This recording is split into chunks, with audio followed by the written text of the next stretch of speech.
The fluorescent lights hummed overhead, casting harsh shadows across the concrete floor. Maya Chen wiped her hands on her already stained coveralls, leaving fresh streaks of grease across the navy fabric. The shop smelled like it always did: motor oil, brake fluid, and the faint metallic tang of welding from the fabrication corner. She'd grown to love that smell over the past 3 years. But right now, standing in front of the mangled 1967 Chevrolet Camaro engine block, it turned her stomach. "You're joking, right?" she said, looking up at her boss. Rick Henderson stood with his arms crossed, a coffee-stained Carhartt jacket hanging loose over his considerable frame. His gray beard needed trimming, and his eyes held that particular glint he got when he thought he was being clever. Behind him, 3 of the other mechanics, Tommy, Derek, and the new kid whose name she could never remember, had stopped what they were doing to watch. "Dead serious," Rick said, then laughed at his own accidental pun. "Well, dead as that engine anyway. Customer brought it in Friday afternoon. Said it seized up on I-80 just outside Des Moines. Been sitting in Bay 4 all weekend." He paused, letting the weight of that statement settle. "Fix this dead engine, and I'll fire you." The shop went quiet except for the distant sound of an air compressor kicking on in the back room. Maya felt her pulse quicken. She knew what this was. Another test. Another chance for them to prove she didn't belong here, in Miller's Auto Repair, in the industrial corridor of Cedar Rapids, Iowa, where the winter wind cut through metal buildings like they were made of paper. "You mean, if I can't fix it, you'll fire me?" she corrected, keeping her voice level. Rick's smile widened. "Nope. Said what I said. You fix it, you're gone. Can't have someone showing up the rest of my crew." He gestured to the 3 men, who were now openly grinning. "Boys here been working on engines since before you were born. If this thing's truly dead, and I mean dead, not just mostly dead, then nobody here can bring it back. You do it, it means you're too good for us. Time to move on to bigger things." And it was the kind of joke that wasn't really a joke, the kind that had teeth hidden beneath the laugh. Maya had heard plenty of those in her 26 years, and especially in the 3 years since she'd graduated from the technical program at Kirkwood Community College. Her father, who'd emigrated from Taiwan to Iowa in the 80s to work at Rockwell Collins, had warned her. "Engineering, computers, medicine," he'd said in his careful, precise English. "Not mechanics. That's not for girls like you." But Maya had always loved taking things apart, understanding how they worked, making them work again. She walked around the engine, studying it from every angle. The block itself sat on a wheeled stand, disconnected from everything, a monument to mechanical failure. Cylinders scored beyond recognition, the crankshaft lightly welded to the bearings, the whole assembly probably warped from the heat of catastrophic seizure. She ran her fingers along the valve covers, feeling the rough texture of baked-on oil. "What happened to it?" she asked. Tommy, the oldest mechanic at 47, spoke up. His voice carried the flat vowels of rural Iowa. "Owner's kid was driving it. Gauge showed hot, kid ignored it, kept driving until it just stopped. Tow truck driver said there was smoke pouring out from under the hood when they loaded it up." Maya nodded slowly. Catastrophic overheat, the worst kind of engine death. When metal got hot enough, it expanded, seized, and welded itself together at the molecular level. Most mechanics would just recommend a replacement engine. Pull this one, drop in a rebuilt unit, call it a day. That was the practical solution, the profitable solution. "How long do I have?" she asked. Rick checked his watch, a cheap Timex with a cracked crystal. "Customer wants it back by Friday. Today's Monday. You got 4 days, but I need Bay 4 clear by Wednesday afternoon for the Henderson's Silverado. So really, you got 2.5 days. And if I can't fix it, then you can't fix it. No harm, no foul. You keep working here. We tell the customer they need a new engine. Everybody moves on." Rick's expression softened slightly. "Look, Maya, nobody expects you to pull this off. It's a joke, an impossible thing. But you got that look in your eye, like you might actually try. She did have that look. She could feel it, the way her jaw set, the way her mind was already cataloguing the steps, the tools, the impossibilities that would need to become possibilities. "What's the customer paying for the diagnostic?" she asked. "150. But if we tell them it needs a full engine replacement, we're looking at 8,000 minimum. Parts and labor." Maya did the math in her head. A rebuilt '67 Camaro engine wasn't cheap, and the labor to pull and install would be substantial. But if she could actually repair this one, truly bring it back from the dead, the customer would save thousands, and the shop would earn a reputation for doing the impossible. "I'll do it," she said. The three mechanics exchanged glances. Rick just shook his head, still smiling. "Your funeral," he said, "or your pink slip, whichever comes first." As they dispersed back to their respective bays, Maya stood alone with the engine. She pulled out her phone and took pictures from every angle, documenting the damage. The afternoon light filtered through the high windows, illuminating particles of dust that danced in the air. Outside, she could hear the traffic on 16th Avenue, the rhythm of Cedar Rapids continuing on, oblivious to the small drama unfolding in this unremarkable auto shop. She thought about calling her father, but decided against it. He still didn't quite understand why she'd chosen this path. Her mother had been more supportive in her quiet way, but even she seemed to hope Maya would eventually settle into something more appropriate, as if there was a list somewhere of appropriate careers for Asian American women, and mechanic wasn't on it. Maya rolled up her sleeves and got to work. First step, complete disassembly. She needed to see exactly what she was dealing with. She selected a socket wrench from her toolbox, the good snap-on set she'd bought with her first real paycheck, the one Tommy had said was too nice for a beginner. As she positioned it on the first head bolt, she felt the familiar satisfaction of metal fitting perfectly to metal. 2 hours later, she had the heads off. The cylinders looked worse up close. Deep scoring, aluminum transfer from the pistons, possible cracks. She photographed everything, made notes. The crankshaft was indeed seized. She couldn't turn it by hand, even with a breaker bar. The bearings had overheated and essentially melted, bonding the rotating assembly to the block. Tommy walked by around 5:30 on his way out. He paused, looking at the disassembled engine spread across the workbench. "That's pretty thorough," he admitted. "Can't fix what you don't understand," Maya replied without looking up from the main bearing she was examining under a magnifying lamp. "You know, Rick's not a bad guy," Tommy said after a moment. "The joke, he didn't mean anything by it." Maya set down the bearing and finally looked at him. Tommy had kind eyes, she'd always thought. He had 3 daughters of his own, all grown now. He'd been the one to show her the trick with the harmonic balancer installer her first week. "I know," she said, "but that doesn't mean I'm not going to try." Tommy nodded. "Fair enough. Just remember, sometimes the smart thing is knowing when something's dead. Not everything can be fixed." After he left, Maya stood in the quiet shop. The evening shift had gone home. Rick was in his office, probably doing paperwork. She looked at the components laid out before her. The manifestation of total mechanical failure, the kind of thing every mechanic learned to recognize and walk away from. But Maya had never been good at walking away. She pulled out her laptop, the old Dell she'd had since college, and opened the repair manual she'd downloaded. The specifications for a 1967 Camaro engine filled the screen. Tolerances measured in thousandths of an inch. Clearances that meant the difference between success and catastrophic failure. The precise measurements that separated a running engine from an expensive pile of scrap metal. Somewhere outside, a train horn echoed across the city, that lonely sound that meant shift change at the factories, the rhythm of working-class Iowa continuing its eternal cycle. Maya took a deep breath, tasting metal and oil and possibility.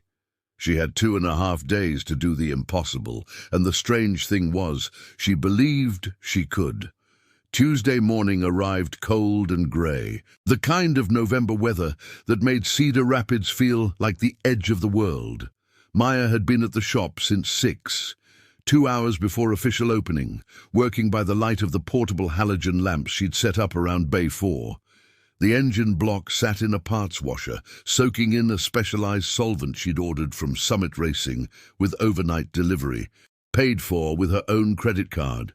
Rick found her at 7:30, coffee in hand, staring at the block like it was a puzzle she could solve through sheer force of will. "You're serious about this?" he said. It wasn't a question. "Dead serious," she replied, echoing his pun from yesterday. She didn't smile. He sipped his coffee, studying the scattered components. "You know the Hendersons are coming in at 2 tomorrow. That's a $20,000 truck getting a transmission rebuild. I need this space. I'll have everything moved by then." "Moved where?" "Maya, if you're still working on this thing Wednesday afternoon, that means you haven't fixed it, which means you need to let it go." She finally looked at him. "I have until Wednesday afternoon." "That's what you said." Rick's expression shifted, something between admiration and frustration crossing his weathered features. "You got that Chen stubbornness. Your dad have that too?" "My mom, actually," Maya said. "Dad's the practical one. She's the one who thinks anything's possible if you work hard enough." "And what do you think?" Maya turned back to the engine block. The solvent had done its job. The baked-on oil and carbon were dissolving, revealing the raw aluminum beneath. She could see the damage more clearly now. Deep scoring in cylinders 2 and 3. Heat discoloration that suggested possible warping. The kind of damage that repair manuals said meant the block was scrap. "I think I'll know by tomorrow afternoon," she said. Rick nodded slowly and left her to it. The morning passed in a blur of measurements and calculations. Maya used a bore gauge to check each cylinder, recording the readings in a notebook. Cylinder 1, 0. 0, 2 inches oversized and scored. Cylinder 2, 0. 0, 19 inches oversized with severe scoring. Cylinder 3, 0. 0, 17 inches with aluminum transfer. Cylinder 4, relatively good at only 0. Udro 0, 3 inches oversized. By lunch, she had her answer. The block could theoretically be saved, but it would require a specialized boring and honing process that she couldn't do here.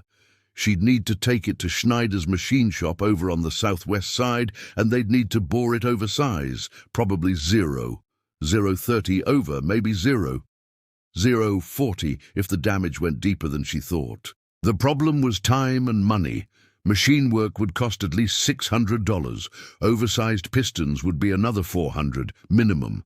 New bearings, gaskets, rings. The parts list was growing, and so was the cost. She was already at $1,000, and she hadn't even addressed the crankshaft yet. She called Schneider's during her lunch break, sitting in her 2003 Honda Civic with the heat blasting, eating a turkey sandwich she'd packed that morning. "Bill Schneider," the voice answered, gruff and direct. "Mr. Schneider, this is Maya Chen from Miller's Auto Repair. I've got a 67 Camaro block that needs boring and honing, severe heat damage. I need it done by tomorrow morning." Silence on the line. Then, "Tomorrow morning, Maya. I got 3 engines ahead of you already. Earliest I could get to it is next Monday." Her heart sank. "This is important. Customer has a hard deadline." "They always do. Look, I can't just bump other people's work. That's not how I run things." Maya closed her eyes. Outside the windshield, the grey sky pressed down on the industrial landscape. The parking lot of Miller's Auto was a collection of broken asphalt and weeds, surrounded by other low-slung buildings. A welding supply shop, a hydraulics repair place, a trucking company office. This was her world now, and she was about to fail in it. "What if I bring it to you this afternoon and stay while you do it?" she asked. "I can help. I'm good with the equipment. You certified on a Sun and boring bar?" "No, but I learn fast." Another pause. "You're the one who did that rebuild on Jerry Morrison's '72 Mustang, aren't you? Transmission work?"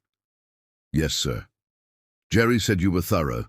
Said you spotted a cracked flex plate that 3 other mechanics missed." Bill's tone shifted slightly. "Tell you what, you get that block to me by 3 this afternoon. I'll stay late and get it done tonight, but you're staying with me, and you're doing the prep work. I'll run the machine, but you do everything else." "Deal. Thank you, Mr. Schneider." "Call me Bill. And Maya, this better be worth it." She spent the next 3 hours finishing the teardown, cleaning every component, cataloging every part. The crankshaft was problematic. She'd need to have it turned down on a lathe to remove the damaged bearing surfaces, then install oversized bearings to compensate. That was another $150 in machine work, and Bill would have to do that tonight too. At 2:30, Tommy appeared beside her. He'd been watching her all morning, she'd noticed, though he hadn't said anything. "Need help loading that into your car?" he asked. "I can manage." "I know you can, but I'm offering anyway." Together, they hoisted the engine block into the back of her Civic, protecting the interior with old moving blankets. The block must have weighed 200 pounds, and her car sagged noticeably under the weight. "You're going to Schneider's," Tommy said. It wasn't a question. "Yeah, Bill's the best machinist in eastern Iowa. Learned his trade at John Deere back in the '70s. Tommy leaned against her car, looking at the overcast sky. "This is crazy, you know. Even if you get the block bored and the crank turned, you're still looking at a complete rebuild on a timeline that's basically impossible." "I know. So why do it?" Maya thought about that question. She could say it was about proving herself, about showing Rick and the others that she belonged. She could say it was about the customer, about saving them money. But the truth was simpler and more complicated. "Because no one thinks I can," she said finally. "And I'm tired of people thinking that." Tommy nodded slowly. "Fair enough. But Maya, there's no shame in admitting something can't be done. Dead is dead, whether we're talking about engines or anything else." He walked back into the shop, leaving her standing beside her overloaded car. She arrived at Schneider's machine shop at 3:15, the block still warm from being against her car's exhaust system during the drive. The shop was a corrugated metal building that looked like it had been there since the '50s, with a hand-painted sign that was fading but still legible. Inside, it smelled like cutting oil and metal, with an undertone of old coffee. Bill Schneider was exactly what she expected. 60-something, completely bald, wearing bifocals and a sweatshirt from an Oliver tractor show. His hands were enormous and scarred, the hands of someone who'd been working with metal his entire life. "Let's see what you got," he said without preamble. Together they examined the block under the bright lights of his shop. Bill ran his fingers along the cylinder walls, made a humming sound in the back of his throat that could have meant anything. "You measured these?" he asked. She showed him her notebook. He studied the numbers, then nodded. 40 over, maybe 50 on cylinder 2 if the damage goes deeper. I'll need to bore it to check." He looked at her over his bifocals. "You understand that boring this much, oversize means this block gets one chance. We mess it up, or it cracks during the process, or you assemble it wrong later. This thing is scrap. No second chances. I understand. And you're paying for this how? My credit card." Bill studied her for a long moment. "This customer's engine or yours?" "Customer's, but I made a commitment." "Rick know you're floating this on your own dime?" "Not exactly." Bill shook his head but smiled slightly. "You're either the most dedicated mechanic I've ever met, or the most foolish. Maybe both." He gestured to the boring bar, a massive piece of equipment that dominated one corner of the shop. "Let's get started. This is going to be a long night." They worked until midnight. Bill taught her how to set up the block, how to align it perfectly, how to measure and re-measure before making the first cut. The boring bar screamed as it cut into the aluminum, removing material in precise increments, cleaning up the damage, creating perfect cylinders again. Between cuts, while Bill measured and adjusted, Maya cleaned and prepped. She learned that Bill had a daughter too, older than Maya, who worked as an engineer for Collins Aerospace. Wanted her to take over the shop, Bill said at one point, but she said there was no future in it. She's probably right. Is there, Maya asked, a future in this? Bill looked at her, really looked at her, his eyes tired but sharp. Depends what you mean by future. Making $1 million? Probably not. But knowing how things work, being able to fix what's broken, creating something with your hands that actually matters, that's got value. Maybe not the kind that shows up on a balance sheet, but value nonetheless. By midnight, the block was bored, the crank was turned, and Maya was $800 poorer on her credit card. She loaded everything back into her Civic, thanked Bill profusely, and drove home through the empty streets of Cedar Rapids. Her apartment was a one-bedroom in a complex off Edgewood Road, the kind of place that catered to single people in their 20s who were still figuring things out. Inside, she microwaved leftover Chinese food and sat at her small kitchen table, doing the math. Parts she needed: oversized pistons and rings, $400 from Summit Racing with overnight shipping, new bearings oversized $150 from the same order, gasket set another $100, oil pump rebuild kit $50, miscellaneous hardware $75. Total $775, plus the $800 she'd already spent, $1,575, her entire savings account, and she had one day to assemble everything perfectly, break in the engine properly, and prove it actually worked. Her phone buzzed, a text from her mum. Dad said you're working on something big. Remember to eat. Love you. Maya smiled despite her exhaustion. Her mom always knew when she needed encouragement. She texted back, "Love you too. We'll call soon." Then she opened her laptop and placed the parts order, watching her checking account balance drop to double digits. Outside her window, Cedar Rapids slept. Tomorrow was Wednesday. The Hendersons were coming at 2. She had about 14 hours to do what 3 experienced mechanics said was impossible. But as she fell asleep on her couch, still in her coveralls, she felt something unexpected. Not fear, but anticipation. The engine would live or die by her hands, and somehow that felt like exactly where she was supposed to be. Wednesday morning arrived with freezing rain, the kind that made the roads treacherous, and the world looked like it was coated in glass. Maya had slept 3 hours, showered in 4 minutes, and made it to Miller's Auto by 6 a.m., her boxes of overnight parts riding shotgun in her Civic. The shop was dark when she arrived. She let herself in with her key, flipped on the lights in Bay 4, and stood looking at the space she'd have to vacate in 8 hours. The board block sat on the workbench where she'd left it, the fresh-cut cylinders gleaming under the fluorescent lights. Beside it, the turned crankshaft, the cleaned connecting rods, the pistons still in their packaging. She made coffee in the break room, the terrible, burned-tasting coffee that Rick bought in bulk from some restaurant supply store and carried it back to her bay. The mug warmed her hands as she stood there, building a mental assembly sequence. Every torque specification, every clearance measurement, every step that had to happen in exactly the right order.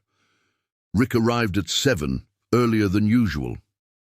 He stood in the doorway of Bay 4, saying nothing, just watching as Maya laid out her tools in precise order: torque wrenches, feeler gauges, plastigauge for checking bearing clearances, assembly lube, gasket sealer. "Hendersons are coming at 2, he finally said. "I know.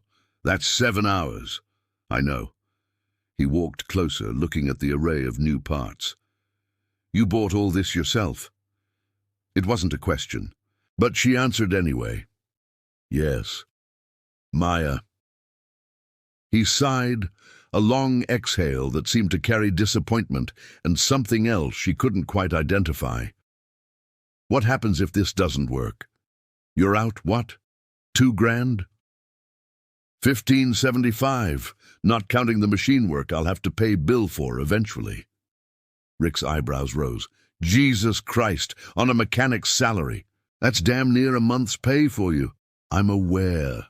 He was quiet for a moment, then, why? Just tell me why. Is this about proving something to me, to the guys? Because I was joking, Maya. The whole I'll fire you thing, that was a joke. She set down her coffee mug and looked at him directly. I know it was a joke, but the assumption behind it wasn't. What assumption? That I couldn't do it, that this engine was dead, and I'm just a girl who got lucky on a few repairs, and there was no way I could possibly bring it back. She paused, choosing her words carefully. Every day I'm here, I hear it. Not out loud usually, but it's there. The surprise when I diagnose something correctly, the double-checking of my work that you don't do with Tommy or Derek. The customers who ask if one of the guys can look at their car instead. Rick's face reddened. I don't. You do, she interrupted gently. You all do, and mostly you don't mean anything by it. It's just habit, assumption, the way things have always been. She picked up a connecting rod, feeling its weight. But I'm tired of it. I'm tired of being the exception that proves the rule. So when you made that joke, when you said, fix this dead engine and I'll fire you, what I heard was, you can't do this, so I'm safe making this joke. That's not what I meant. Maybe not. But it's what happened.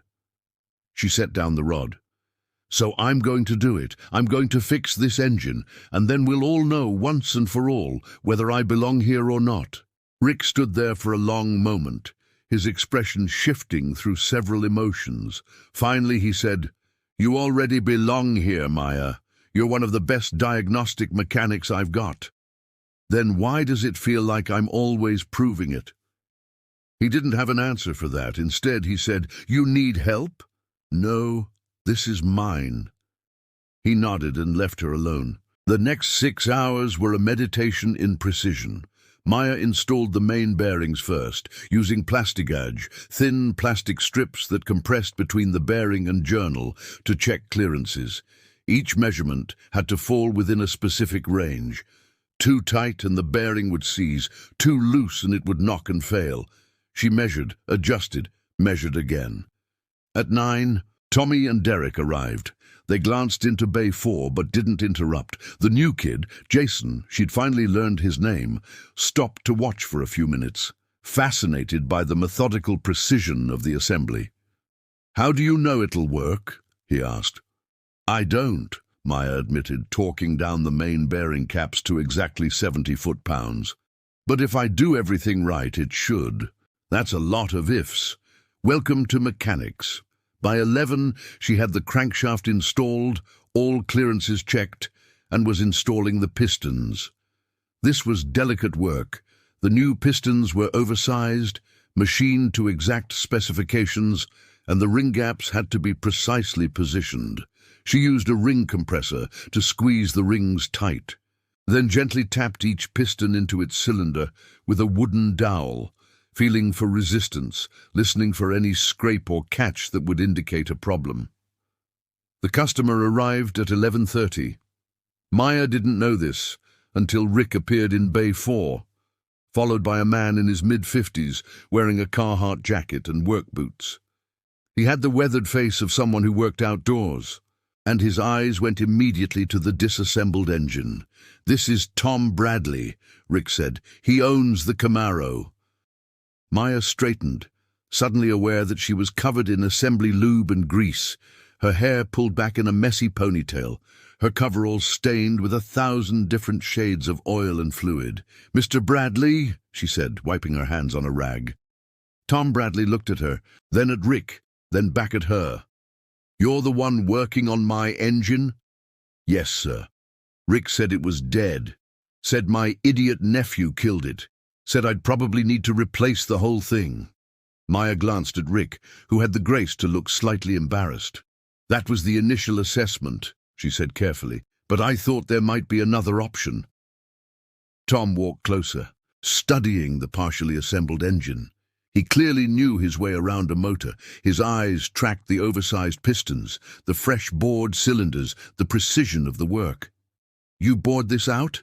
he asked. "Bill Schneider did the machine work. I'm doing the assembly." "By yourself?" "Yes, sir." He was quiet for a moment. "My nephew was supposed to be watching the temp gauge. Kid had his music turned up, wasn't paying attention. By the time he noticed, the engine was already seizing." Tom's voice carried the weight of disappointment.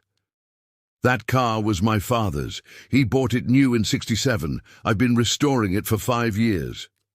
Maya understood immediately. This wasn't just an engine. It was family history, memories, a connection to someone who was probably gone. "I can't promise it'll be exactly like it was," she said honestly. "The bore is 40 thousandths oversized now, which means slightly different performance characteristics, and there's always a risk with a rebuild this extensive. But if it works, it'll be strong. Maybe stronger than before." Tom studied her face. "Why are you doing this?" "Because Rick said I couldn't," she replied before she could think better of it. To her surprise, Tom laughed. It was a genuine, warm laugh that crinkled the corners of his eyes. "That sounds like Rick." He looked at her boss. "You always were a smart-ass, Henderson." "It was a joke," Rick protested. "I'm sure it was." Tom turned back to Maya. "How much is this costing me?" "150 for the diagnostic," Rick said quickly. "The rebuild, if it works, will be 2,000, Maya interrupted. "Parts and labor. That's about a quarter of what a replacement engine would cost." Rick stared at her. Tom raised his eyebrows. "That seems low," Tom said. "I'm eating some of the cost," Maya admitted. "I wanted to try this rebuild method. Consider it a learning experience." It wasn't entirely true. But it also wasn't entirely a lie. She was learning, just at the cost of her entire savings. Tom thought about it for a moment, then extended his hand. "Deal, but I want to be here when you start it up. That engine means something to me." Maya shook his hand. "I understand." After Tom left, Rick pulled her aside. His expression was complicated. Part admiration, part concern, part something that might have been guilt. "You didn't have to do that," he said quietly. "Do what?" "Quote him $2,000 when you're already 1,500 in the hole. You're going to make, what, 500 on this job? That's nothing for the time you're putting in." "It's not about the money." "Then what's it about?" Maya looked at the partially assembled engine. At the precise torque marks on the bolts, at the clean machine surfaces that represented hours of work, hundreds of micro-decisions, thousands of small measurements that all had to be exactly right. "It's about knowing I can do it," she said. "About not letting anyone, including myself, decide what's possible before I even try." Rick nodded slowly. "You know, I was wrong. About the joke. About a lot of things, maybe." "Maybe we all were," Maya said. At 1:30, with 30 minutes before the Hendersons arrived, Maya torqued down the cylinder heads, installed the valve train, and bolted on the intake manifold. The engine sat on the stand, fully assembled, looking clean and professional and completely untested. Derek appeared in the doorway. "Henderson's just called. They're running late. Won't be here until 4. Maya felt relief flood through her. 2 more hours. 2 more hours to install the oil pump, prime the system, check every connection, every gasket, every bolt one final time. "Thanks," she said. Derek hesitated, then, "That's good work, Chen. Really good." It was the first time he'd complimented her without qualification. The first time, it didn't sound surprised. "Thanks," she said again, meaning it. By 3:30, the engine was ready, primed with oil, all systems checked, All clearances verified. She'd mounted it on a test stand, a rolling frame with connections for fuel, electrical and cooling systems, everything she needed to actually start it and see if it would run. Rick, Tommy, Derek, and Jason gathered around as she made the final connections. The shop had gone quiet, all the normal work paused. Even the radio was off. "You want to do the honors?" Rick asked, gesturing to the starter button. Maya looked at the engine. This impossible engine, this dead thing she'd spent 2.5 days and all her money trying to resurrect. She thought about her father, who still didn't quite understand her choices, about her mother, who supported her quietly, about Tom Bradley and his father's Camaro, about Bill Schneider and his daughter, who became an engineer instead of a machinist. She thought about every customer who'd asked for one of the guys, every time she'd had to prove herself, every assumption she'd fought against. "Yeah," she said. "I do." Now she pressed the button. For a long moment nothing happened except the whine of the starter motor. Then, with a cough and a shudder, the engine caught. It ran rough for a few seconds, stumbling, nearly dying. Maya's heart was in her throat. Then it smoothed out. The cylinders found their rhythm. The engine settled into a steady idle, the sound of metal moving in perfect mechanical harmony, the sound of death reversed, of impossible made real. Nobody said anything for a moment. Then Jason let out a whoop, and Derek was shaking his head with a smile, and Tommy was actually applauding. Rick just looked at her, his expression unreadable. "I'll be damned," he finally said. "You actually did it." Maya felt tears prickling at the corners of her eyes, but she blinked them back. She stood there listening to the engine run, feeling its vibration through the shop floor, smelling the particular scent of fresh assembly oil burning off. "Yeah," she said quietly, "I did." Tom Bradley arrived at 4:15 with his nephew Marcus, a gangly 19-year-old who looked like he wanted to disappear into the floor. The engine was still running when they walked into the shop. That perfect mechanical purr that meant everything inside was working exactly as it should. Tom stopped just inside Bay 4, listening. His face transformed. Years seemed to fall away as he recognized the sound of his father's engine, alive again after everyone had written it off. "That's it," he said, his voice thick. "That's the sound, exactly like it was."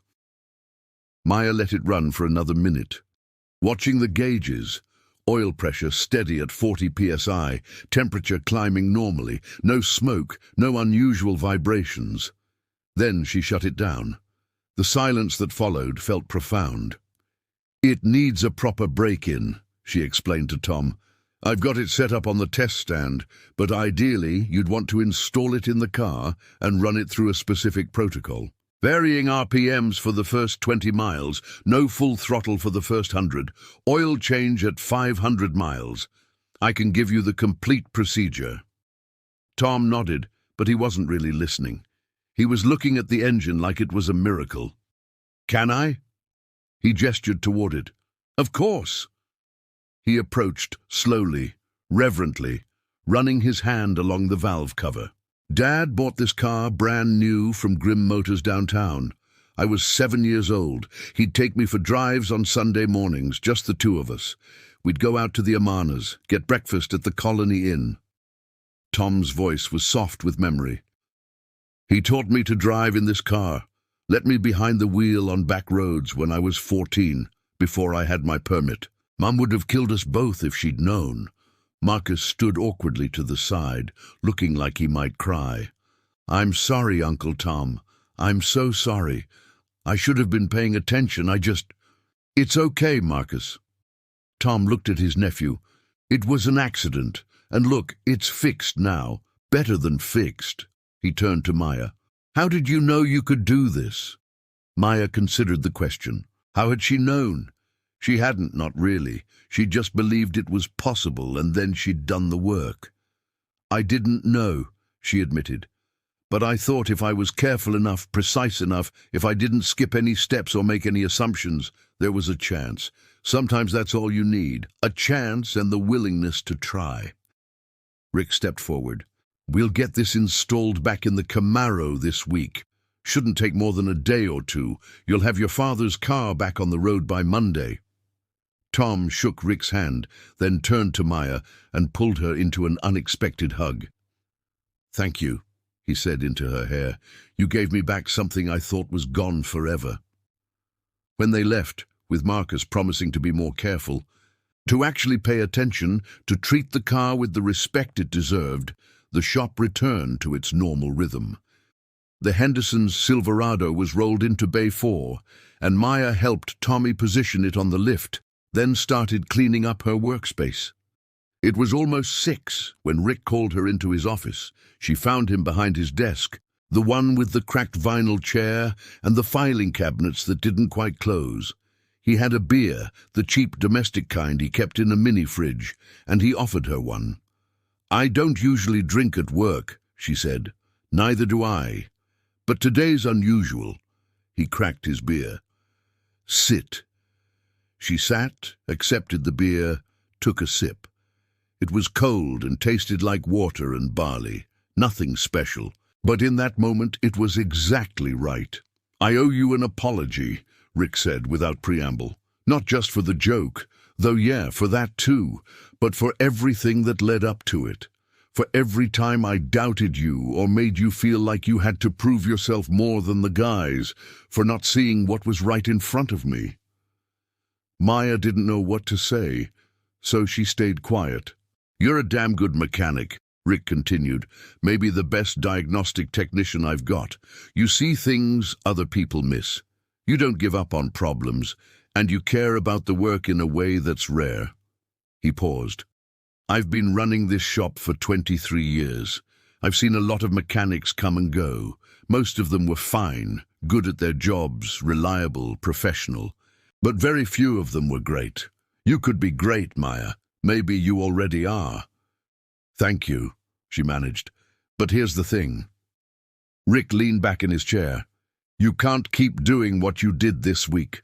$1,500 of your own money, staying at a machine shop until midnight, working yourself to the bone to prove a point. That's not sustainable. That's not healthy. I know. Do you? Because I'm worried you think you have to do the impossible every time just to be considered equal. Maya thought about that. Was he right? Had she pushed so hard because the job demanded it, or because she felt like she had to be twice as good to be considered half as capable? Maybe a little of both, she admitted. The work itself demanded precision and commitment. But yeah, there was also a part of me that felt like if I failed, it would confirm everything everyone already thought, that I didn't belong here, that I was just a girl playing at being a mechanic. Rick nodded slowly. I get that. I do. But you can't carry that weight forever. It'll break you.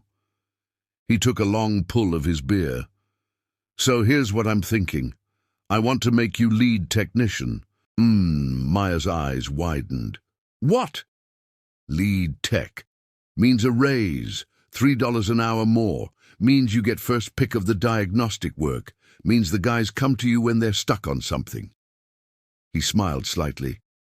Means when customers ask for one of the guys, they get directed to you. Rick, I don't know what to say. Say yes, or say you need to think about it. But Maya, you earned this, not just this week, but every day since you started here. I should have seen it sooner. She felt tears threatening again and blinked them back. Yes, I'd like that. Good. He raised his beer. To dead engines and the stubborn mechanics who bring them back to life. She clinked her can against his. To second chances. The following Monday, Maya arrived at the shop to find the Camaro already installed with its rebuilt engine. Tom and Marcus were there, along with Tom's wife Patricia, a small woman with kind eyes and greying hair pulled back in a practical ponytail. We wanted you to be here for the first drive, Tom explained. Seems only right. They went outside to the parking lot. where the Camaro sat gleaming in the weak November sunshine.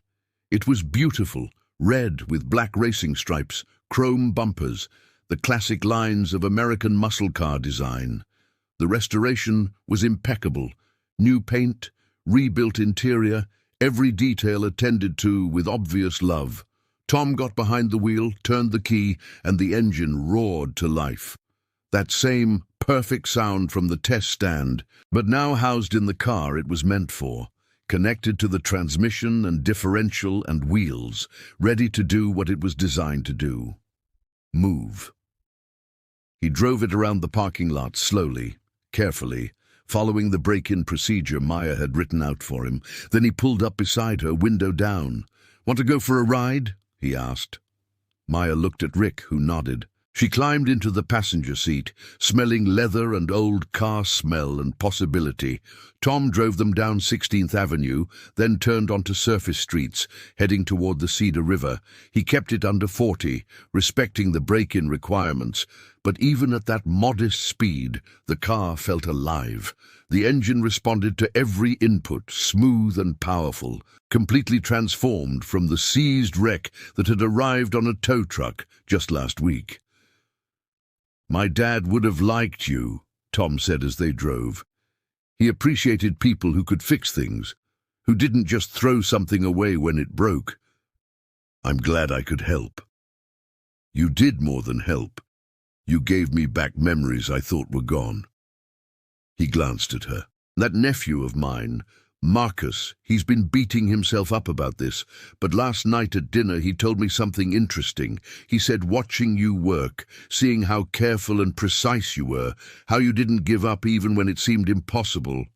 He said it made him want to be better, more careful, more thoughtful." Maya looked out the window at Cedar Rapids passing by, the ordinary streets of an ordinary Midwestern city, filled with ordinary people living ordinary lives. Except none of it was really ordinary. Every life contained impossibilities overcome, dead things brought back to life, moments when someone decided to try even when failure seemed certain. "That's nice to hear," she said. Tom drove them back to the shop, where Patricia and Marcus were waiting. Rick had come outside too, along with Tommy and Derek and Jason. As Maya got out of the car, Tom extended his hand one more time. "If you ever decide to open your own shop, you let me know. I'll be your first customer." She shook his hand, smiling. "I'll keep that in mind." After they left, the crew stood around for a moment in the parking lot, watching the Camaro disappear down the street. "You know what the best part of that was?" Tommy said. "What?" Maya asked. "The look on Tom's face when he heard that engine run. That's why we do this job. Not for the money, God knows it's not for the money, but for moments like that." Derek nodded. "Yeah, that was pretty cool." Even Rick looked pleased, though he tried to hide it. "All right, enough standing around, we got work to do. Derek, that Chevy Tahoe needs its brake job finished. Jason, you're with me on the Honda Accord. Tommy, Maya, that F-150 with the check engine light is all yours." As they headed back inside, Tommy fell into step beside Maya. "Lead tech, huh?" he said. "That's well-deserved." "Thanks, Tommy. You know, I've been here 15 years, seen a lot of changes. Shop used to be different, more old school, more set in its ways. But I think this change is good. Maybe overdue." He paused at the door to the shop. "My daughters all went to college. None of them wanted anything to do with cars or manual labor. I used to think that was a shame, but maybe I was wrong. Maybe the shame was me thinking there were jobs they couldn't do. Tommy, let me finish." He looked at her with those kind eyes. "You made me question my assumptions, Maya. Not just about you, but about a lot of things. And that's uncomfortable, but it's also necessary, I think. So thank you for that." He went inside before she could respond, leaving her standing in the doorway.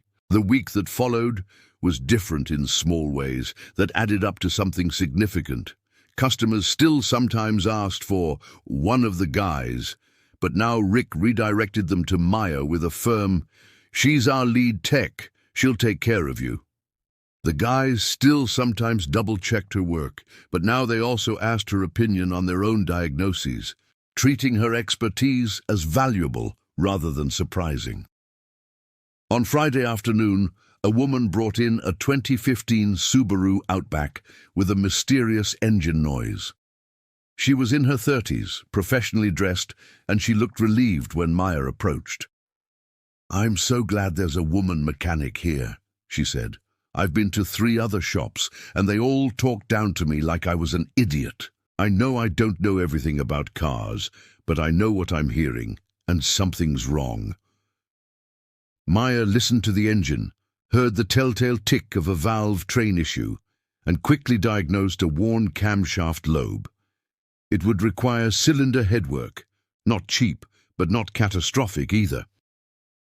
"I'll walk you through exactly what needs to happen," Maya told her, "and I'll show you the parts when we're done so you can see what was wrong." The woman's relief was visible. "Thank you. I trust you." Trust, such a simple thing, and yet so hard-earned. That evening, Maya drove to her parents' house in Marion, a small suburb northeast of Cedar Rapids, where neat lawns and modest homes lined quiet streets. Her father's Toyota was in the driveway, precisely parked, the garage door closed. Inside, her mother was making dinner, pot stickers and stir-fried vegetables, the smell of garlic and ginger filling the small kitchen. Her father sat at the dining table, reading something on his iPad, classical music playing softly from a speaker. "Maya," her mother pulled her into a hug. "You look tired. Been a busy week." Her father looked up over his reading glasses. "The impossible engine," he said, "not a question." "Mom told you?" "Of course she told me. She tells me everything." He set down the iPad. "And I fixed it." He nodded slowly, processing this. Her father was a man of precision, an electrical engineer who believed in calculations and proof. The fact that she'd rebuilt a catastrophically damaged engine in less than 3 days probably seemed both impressive and slightly reckless to him. "How much did it cost you?" he asked. Maya hesitated. "About $1,500, but I made some of it back from the customer." "Not all of it." "No." He was quiet for a moment, then, "Why did you do it?" It was the question everyone kept asking, and Maya still wasn't sure she had the right answer. But sitting in her parents' kitchen, with the smell of her childhood surrounding her, she tried. "Because I needed to know if I could," she said. "Because people kept telling me what was possible and what wasn't, and I needed to find out for myself. Because sometimes the only way to prove something is to do it, even if it costs you." Her father studied her face, seeing something there that made his expression soften. "You are very much like your mother," he said finally.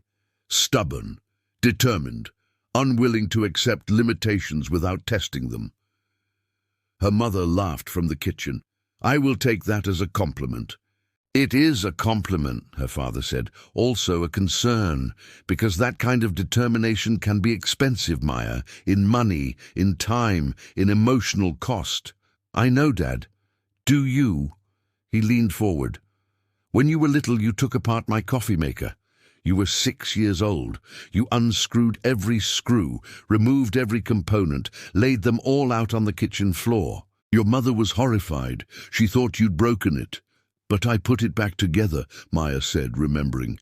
"Yes, it took you 4 hours, and you cried twice because you couldn't figure out where a spring went, but you did it, and when you were done, that coffee maker worked better than before." He smiled slightly. "That's when I knew you had the mind of an engineer, the patience for complexity, the refusal to quit." "Then why didn't you want me to be a mechanic?" "Because I wanted easier for you," he said simply. "I wanted a path with less resistance, less prejudice, less having to prove yourself every day. I wanted—" He paused, searching for words. "I wanted you to not have to fight so hard."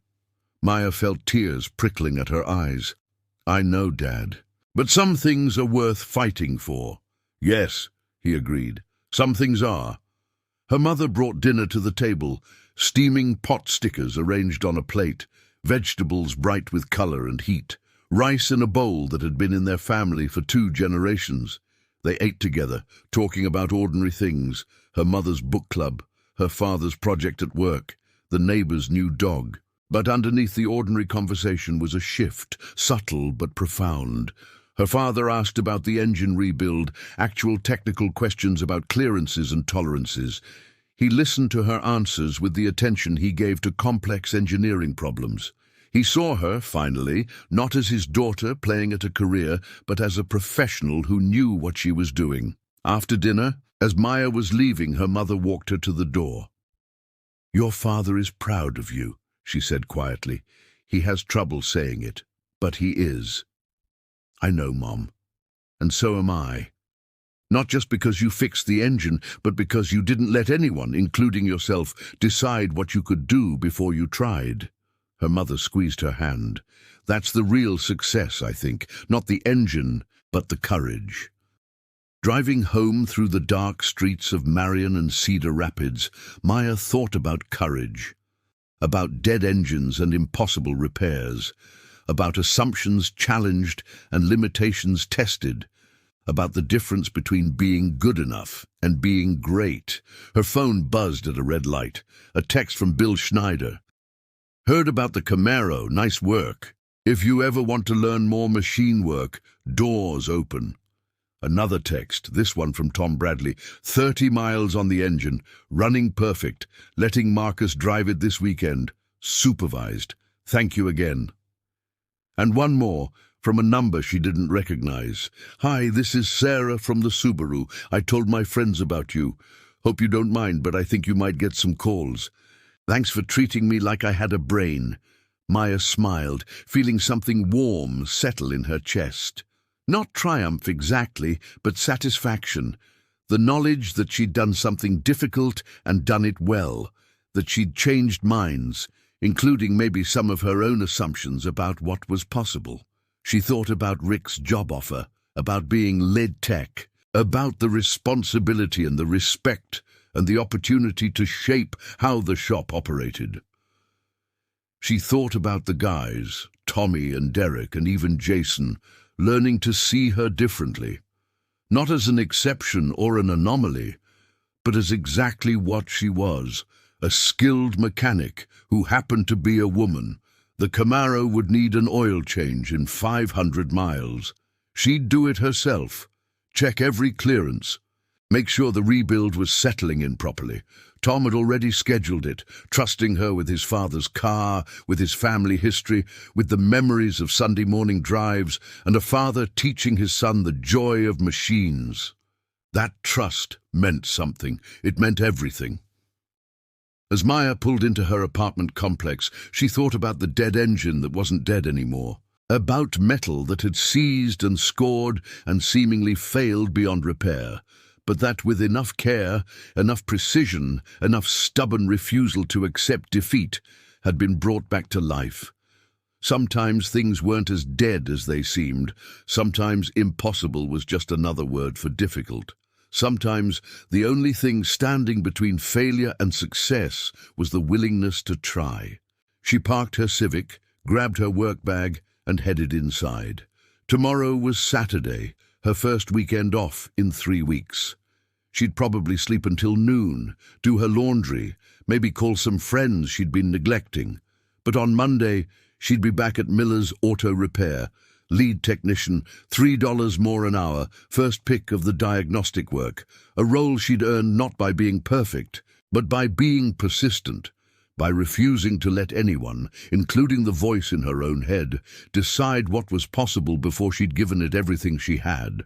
The November sky was dark and clear, stars visible despite the city lights. Somewhere in Cedar Rapids, a 1967 Camaro was parked in a garage, its engine cool and quiet, waiting for the next drive, waiting to carry memories forward, to create new stories, to prove that some things, the important things, don't stay dead if someone cares enough to save them. Maya unlocked her apartment door, stepped inside, and allowed herself, finally, to feel the full weight of what she'd accomplished.